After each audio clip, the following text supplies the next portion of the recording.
panował taki strach, prawda, no i potem następowało to, ta dyskryminacja Żydów, to pojawiły się opaski, prawda, ale jeszcze mogli chodzić swobodnie.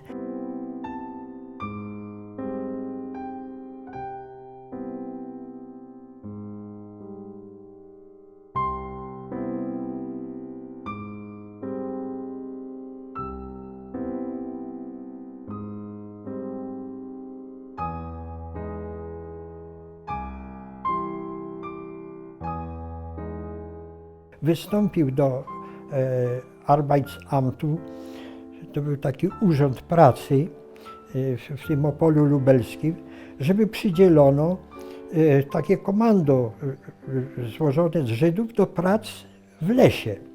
No i to komando przychodziło, ale ponieważ to było 10 kilometrów do tego lasu, no więc ojciec zorganizował kwatery na wsiach okolicznych.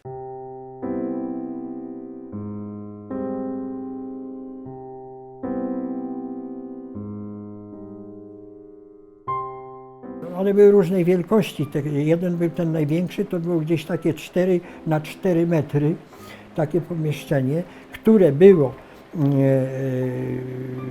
bite były tam pale i wyplecione były boki gałęziami, takimi, jałowiec szczególnie się nadawał do tego.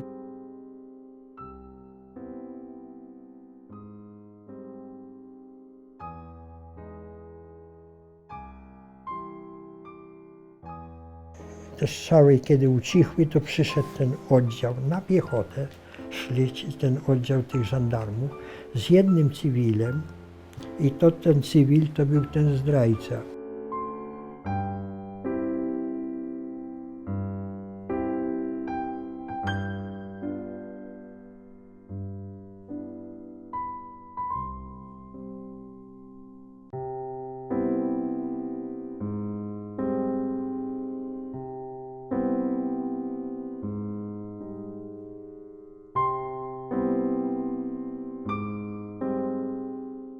I on nie wyjechał.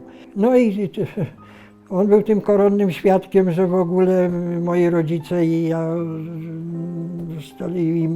i moja rodzina została honorowana medalami.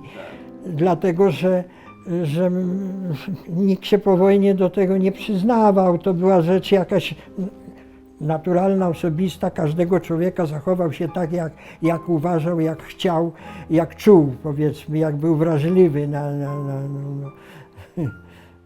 jak wykrzesał w sobie odwagę, prawda, bo to jeszcze można być wrażliwym, ale nic nie zrobić, po prostu się nie ryzykuje.